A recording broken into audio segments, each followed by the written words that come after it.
और supreme court के फैसले के बाद केंद्र सरकार दिल्ली में अधिकारियों के ट्रांसफर पोस्टिंग के लिए अध्यादेश लेकर आई है। केंद्र सरकार ने शुक्रवार को बड़ा फैसला लेते हुए सुप्रीम कोर्ट के फैसले को पलट दिया। ट्रांसफर पोस्टिंग के अधिकार केंद्र सरकार ने इस अध्यादेश के जरिए उपराज्यपाल विनय कुमार सक्सेना को दे दिए हैं। अध्यादेश में साफ लिखा गया है कि दिल्ली यूनियन टेरिटरी है, लेकिन विधायिका के साथ दिल्ली में प्रधानमंत्री कार्यालय, राष्ट्रपति कार्यालय, कई राष्ट्रीय और अंतर्राष्ट्रीय संस्थान और अथॉरिटीज काम कर रही हैं। सुप्रीम कोर्ट समेत कई संवैधानिक संस्थाएं हैं, विदेशी और ऐसे ऑफिस हैं जो केंद्र सरकार के दायरे में आते हैं। ऐसे में उनकी सुरक्षा का ध्यान में रखते हुए ये निर्णय लिया गया है। केंद्र सरकार के फैसले के बाद दिल्ली बीजेपी के अध्यक्ष वीरेंद्र सचदेवा ने कहा कि दिल्ली देश की राजधानी है, पूरे भारत का इस पर अधिकार है और गत काफी समय से दिल्ली की प्रशासकीय गरिमा को अरविंद केजरीवाल सरकार ने ठेस पहुंचाई है। दिल्ली में विश्व के हर देश के राजदूत रहते हैं और यहाँ जो कुछ प्रशासकीय अनहोनी होती है उससे विश्व भर में भी भारत की गरिमा खराब होती है।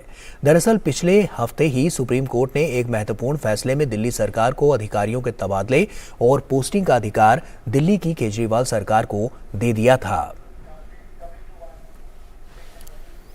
और भारतीय जनता पार्टी के नेता रविशंकर प्रसाद ने बिहार के पटना में आज प्रेस कॉन्फ्रेंस की। रविशंकर प्रसाद ने जोर देकर कहा कि दिल्ली भारत की राजधानी है, दुनिया में भारत की छवि दिल्ली पर ही निर्भर करती है।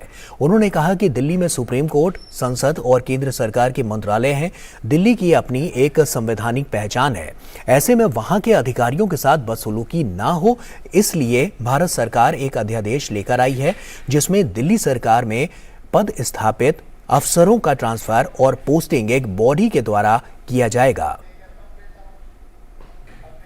दिल्ली भारत की राजधानी है। दुनिया में भारत की छवि दिल्ली पर भी निर्भर करती है और वहां के अफसर के साथ इस तरह की बदसलूकी, तो इसलिए भारत सरकार ने एक ऑर्डिनेंस लाया है। वो ऑर्डिनेंस का आधार क्या है?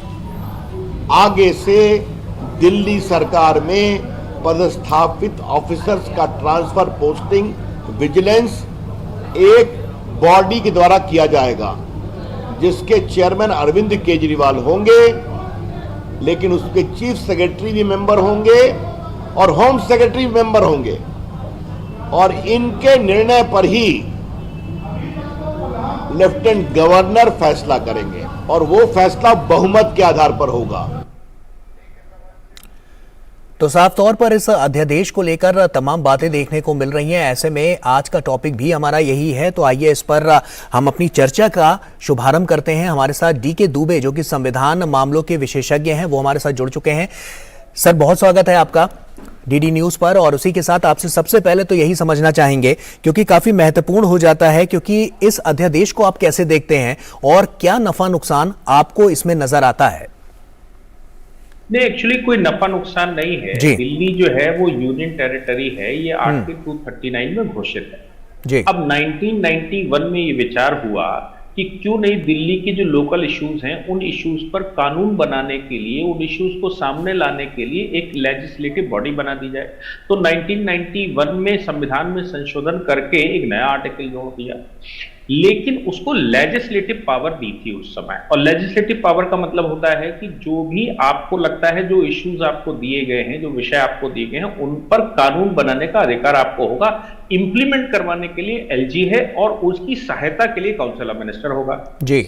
लेकिन ये विवाद पिछले 7-8 साल से शुरू हुआ कि जब एनसीबी का नंबर आया, यानी कि एसीबी का, एंटी करप्शन ब्यूरो ने काम करना शुरू किया और केंद्र के अधिकारियों को भी नोटिस करना शुरू कर दिया और ये कहा कि भाई आप दिल्ली में रहते हैं और दिल्ली में रहने के नाते एसीबी सब पर अधिकार रखती है। वहां पर केंद्र सरकार ने एक नोटिफिकेशन करके ये कहा कि ये अधिकार आपके पास नहीं होगा। वहां वही चैलेंज हुआ था अभी कुछ दिन पहले। सवाल ये पैदा होता है कि दिल्ली में तमाम तरह के ऑफिसेस हैं, पूरे इंटरनेशनल ऑफिस हैं, भारत के तमाम राज्यों के ऑफिसेस हैं, उनके कार्यालय बने हुए हैं, उनकी मीटिंगें होती हैं और तमाम विश्व के जितने इंस्टीट्यूशन भारत में काम करते हैं उनके सबके ऑफिस दिल्ली में हैं और केंद्र सरकार भी दिल्ली में बैठी हुई है। तो क्या दिल्ली की जो सरकार है वो सरकार वैसे पूर्ण काम कर सकती है जैसे और सरकारें कर सकती हैं? तो ये विवाद आ गया जहां पर लेजिस्लेशन नहीं था, कानून था नहीं, कोई बोल नहीं रहा था, तो फिर सुप्रीम कोर्ट चला गया, सुप्रीम कोर्ट ने उसका इंटरप्रिटेशन कर दिया जैसे राज्य के साथ करते हैं। तो इस ऑर्डिनेंस में केंद्र सरकार ने, प्रेसिडेंट ने ये कहा है कि चूंकि in absence of legislation supreme court उस पर डिसाइड कर चुका है, इसलिए अब हम लेजिस्लेशन बनाते हैं। और लेजिस्लेशन बनाकर उन्होंने कहा कि भाई जो दिल्ली के इश्यूज हैं उनके लिए खाली दिल्ली का चीफ मिनिस्टर जो लिमिटेड पावर के साथ होते हैं वो चीफ मिनिस्टर को फुल अधिकार नहीं होंगे। वो चीफ मिनिस्टर के साथ दो और अधिकारी जो आईएएस ऑफिसर्स रहते हैं या ग्रेड ए के ऑफिसर्स रहते हैं, जैसे चीफ सेक्रेटरी दिल्ली का होगा। अब दिल्ली का चीफ सेक्रेटरी तो चीफ मिनिस्टर और चीफ सेक्रेटरी में कोई बहुत फर्क नहीं होता। फिर प्रिंसिपल सेक्रेटरी होम अफेयर्स, उसमें भी कोई बहुत फर्क नहीं होता। तो ये तीन लोगों की एक कमेटी बैठेगी और ये जो सिविल सर्विसेज अथॉरिटी होगी ये बैठकर चर्चा करेगी, अप एंड डाउन्स देखेगी और दिल्ली में क्या परिवर्तन होना चाहिए, कहां किसकी ट्रांसफर पोस्टिंग होनी चाहिए, किस जगह पर कौन से अधिकारी की आवश्यकता है या किसको लगाया जा सकता है, ये तीनों लोग मिलकर तय करेंगे। और इसकी हेड चीफ मिनिस्टर होंगे और इनमें से कोई दो अगर मिल जाते हैं, मतलब दो लोग का कोरम होगा मिनिमम। लेकिन याद रखने की बात है, दो लोगों के कोरम का मतलब ये नहीं है कि दोनों सेक्रेटरी बैठकर कर लेंगे। इसमें यह भी कहा गया है कि चीफ मिनिस्टर से बात करके और उनके आह्वान पर ही मीटिंग बुलाई जा सकती है। यानी कि दो लोग अगर तय कर देंगे तो फिर वो एलजी को रिकमेंड करेंगे कि भाई ऐसा होना चाहिए। एलजी को अगर आपत्ति है, चूंकि वो प्रेसिडेंट के रिप्रेजेंटेटिव हैं और यहां प्रेसिडेंट रूल टाइप का ही चलता है, यूनियन टेरिटरी, तो ये कहा गया कि अगर एलजी को कोई समस्या होती है तो ऐसी परिस्थिति में वो दोबारा उनको रिकमेंड कर देंगे। और अगर फिर भी वही आता है और डिस्प्यूट पैदा होता है प्रेसिडेंट के रिप्रेजेंटेटिव एलजी और इस सिविल सर्विसेज कमेटी में, तो फिर एलजी फाइनल करेंगे कि क्या होना है। इसमें मुझे नहीं लगता कि कोई बहुत बड़ा इश्यू है, क्योंकि राज्य सरकार जो कानून बनाती है उस कानून का इंप्लीमेंटेशन करने के लिए वो आदेश देगी और जो अधिकारी बैठा हुआ है वो उसका पालन करेगा। बिल्कुल, इसमें कोई समस्या नहीं आनी चाहिए। लेकिन फिर भी आम आदमी पार्टी को, जो सरकार चला रही है दिल्ली की, उसको कहीं ना कहीं इससे समस्या है। और ऐसे में कोई पहली सरकार ये दिल्ली में नहीं है, इससे पहले भी तमाम सरकारें रहकर जा चुकी हैं, तो उनमें भी ये सब चीजें अप्लाई होती थी। लेकिन अब जब अध्यादेश आ गया है तो इससे कहीं ना कहीं आम आदमी पार्टी को परेशानी तो हो रही है। नहीं, देखिए, पार्टी को परेशानी होना अलग बात है कि आप ये कह दो कि हम तो साहब पार्लियामेंट भी हमारे यहाँ आती है, मैं पार्लियामेंट में भी भाषण दूंगा क्योंकि वो दिल्ली में ही आती है, तो कहने के लिए तो कोई कुछ भी कह सकता है। लेकिन सत्य ये है कि दिल्ली यूनियन टेरिटरी है और यूनियन टेरिटरी 1991 तक एक्सक्लूसिवली प्रेसिडेंट के द्वारा डील की जाती रही। अब लोगों की समस्याएं, जैसे दिल्ली बड़ी हो गई तो लोगों की समस्याओं को ध्यान में रखते हुए ये व्यवस्था की गई। अब इस व्यवस्था में अगर कोई पार्टी डिस्प्यूट खड़ा करना चाहती है तो वो कुछ भी कर सकती, कह सकती है कि साहब प्राइम मिनिस्टर भी चूंकि हमारी टेरिटरी में रहते हैं इसलिए प्राइम मिनिस्टर में से पूछ कर जाए, ये कह सकते हैं। वो कह सकते हैं पार्लियामेंट का सेशन हमसे पूछ के बुलाया जाए क्योंकि साहब हमारी दिल्ली है। तो ये डिस्प्यूट कभी खत्म नहीं होगा अगर आप खत्म करना चाहेंगे, नहीं चाहेंगे तो। बात ये है कि हमारी संवैधानिक समझ कितनी है। हमारी संवैधानिक समझ के आधार पर डिपेंड करेगा कि हम दिल्ली में केंद्र सरकार के साथ मिलकर कैसे काम करें।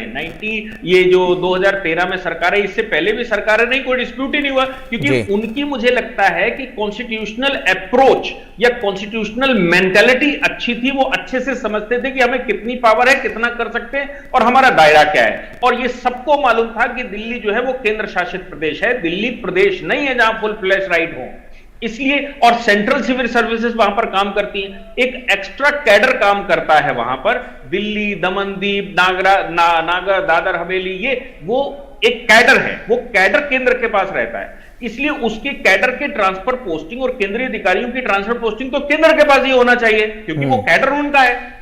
आप दिल्ली में जो सरकार बैठी है वो एक्चुअली गवर्नमेंट नहीं कहना चाहिए उसको advisory body to the LG कहना चाहिए। चुन कराएगी एडवाइजरी बॉडी एलजी की होगी। लेकिन मिस नॉमिनल यहां पर आया कि उसको हमने चीफ मिनिस्टर कह दिया। चीफ मिनिस्टर कहते ही चीफ मिनिस्टर को यह लगा कि मेरी पावर उत्तर प्रदेश के चीफ मिनिस्टर के बराबर होनी चाहिए, जैसे फुल फ्लैश स्टेट होते हैं। लेकिन ये जो पूरा सिनेरियो चलता नजर आ रहा है, जो कार्यप्रणाली हमेशा से नजर आई है, उसमें यह भी देखने को मिला है अब की बार तो, क्योंकि आलोचनाएं भी हो रही हैं गृह मंत्रालय जाएगी साफ तौर पर। और जबकि ये पहले से देखा गया है कि जिस तरह से जो आलोचक हैं वो दिल्ली की विशेष स्थिति को अनदेखा लगातार करते रहे हैं, तो कहीं ना कहीं इस तरह के जो पॉइंट्स हैं वो भी तो उठाए जा रहे हैं, वो भी तो सवालों के घेरे में आ रहे हैं। नहीं, देखिए, आप भारत में डेमोक्रेसी है, कहने के लिए जिसके जो पॉइंट हैं वो कह सकता है, लेकिन संविधान की समझ रखने वाले लोग ही इसका सही इंटरप्रिटेशन कर सकते हैं कि संविधान की समझ ये कहती है कि दिल्ली केवल अकेले राज्य की सरकार नहीं है, वहां पर केंद्र सरकार भी बैठी हुई है, और हकीकत में केंद्र सरकार ही बैठी हुई है, और उसके साथ तमाम इंटरनेशनल ऑफिस और नेशनल ऑफिस वहां पर हैं, उनके कार्यालय वो रहते हैं, वहां फंक्शन करते हैं। तो फिर दिल्ली में जो 90% वर्क है वो तो केंद्र का है, राज्य तो केवल जो दिल्ली में रिजाइड करते हैं उनकी लोकल प्रॉब्लम्स को हैंडल करने के लिए है कि वहां बिजली पानी की व्यवस्था देख ले, रोड सड़क अंदर की व्यवस्था देख ले, दवा पानी की व्यवस्था देख ले। इसका मतलब ये बिल्कुल नहीं होता है कि केंद्र के राइट के ऊपर ओवरराइड कर जाएगी राज्य सरकार क्योंकि दिल्ली में सरकार बैठी हुई है, ऐसा नहीं हो सकता। ये बिल्कुल वैसे ही बात है जैसे नगर महापालिका किसी जिले की होती है और नगर महापालिका ये कहे कि चीफ मिनिस्टर हमसे पूछे बगैर नहीं घुस सकता, और चीफ मिनिस्टर ऐसा कैसे, राज्य सरकार कैसे ऐसे कर लेगी क्योंकि हम यहाँ के मेयर हैं और मेयर होने के नाते हमको एक्सक्लूसिव राइट है, हम यहाँ के फर्स्ट पर्सन हैं। ऐसा नहीं होता, हमारे यहाँ डिस्ट्रीब्यूशन ऑफ पावर है, और डिस्ट्रीब्यूशन ऑफ पावर की सुंदरता यह है कि आप सब लोग अपने अपने दायरे में काम करिए, जितना काम हमारे पास है उतना करिए, जबरदस्ती के राइट ओवरराइड मत करिए। तो मुझे लगता है राज्य सरकार पिछले कई वर्षों से यह कोशिश कर रही कि वो केंद्र सरकार के राइटों पर ओवरराइड कर जाए, वो मुझे नहीं लगता कि संवैधानिक रूप से ठीक है। बिल्कुल, और ये कई बार देखा भी गया है क्योंकि जिस तरह के हम देख रहे थे, प्रेस कॉन्फ्रेंस भी सामने आई थी, उसमें भी इस तरह की बातें रखी गई थी कि जो फाइलें हैं और अधिकारियों पे जिस तरह का दबाव बनाया जा रहा है दिल्ली सरकार की तरफ से, वो कहीं ना कहीं वो स्वागत योग्य नहीं है। तो ऐसे में तमाम सवाल भी खड़े होते नजर आए हैं। तो क्या आपको लगता है कि किस तरह से इसकी जो रूपरेखा है वो आगे की रणनीति को और ज्यादा उजागर करती हुई नजर आएगी? नहीं, इसमें तो कोई दो राय नहीं, क्योंकि चीफ मिनिस्टर को ही उस कमेटी का हेड बनाया है, जो सिविल सर्विस अथॉरिटी है उसका हेड चीफ मिनिस्टर खुद है। तो चीफ मिनिस्टर अगर अपने अधिकारियों को कन्विंस नहीं कर सकता, अगर उनको साथ लेकर नहीं चल सकता, तो मुझे नहीं लगता कि वो राज्य को साथ लेकर चल सकता है। फिर तो वो बात आ गई कि हम मतलब कोई भी अधिकारी है, मैं उस पर डिक्टेटर हूं। डिक्टेशन यहां पर नहीं है, यहां सबको साथ लेकर चलना पड़ता है, यही तो राजनीति की खूबसूरती है। और अगर हम अपने अधिकारियों को ही अपने साथ नहीं ले चल सकते और उनसे दो हाथ करते हैं, आपको याद होगा कि चीफ सेक्रेटरी को बंगले पर बुलाकर मारा गया था और जिसका मुकदमा फाइल हुआ था चीफ सेक्रेटरी। तो क्या आप सोचिए चीफ सेक्रेटरी को ऐसे होना चाहिए? मैं तो नहीं समझता कि कोई भी डेमोक्रेटिक तरीके से चुनी हुई सरकार ये गुंडागर्दी टाइप की करे, और अगर करती है तो फिर भाई कानून बनाकर उनको इंसाफ तो देना ही पड़ेगा और पावर डिमार्क करनी पड़ेगी। तो मुझे लगता है केंद्र ने पावर का डिमार्केशन किया है, इससे ज्यादा कुछ नहीं। चलिए, बहुत बहुत शुक्रिया। विशेष टिप्पणियां जो आपने यहां पर हमारे इस चैनल के माध्यम से रखी हैं, बहुत बहुत शुक्रिया आपका तमाम बातचीत हमसे करने के लिए। तो साफ तौर पर जिस तरह की स्थितियां हैं उसमें अब जब ये अध्यादेश आया है तो आगे आने वाली राह कैसी होगी, ये दिशा और दशा साफ तौर पर आने वाले कल में देखने को जरूर मिलेगी। छोटा सा ब्रेक यहां पर ले रहे हैं, जल्द लौटते हैं।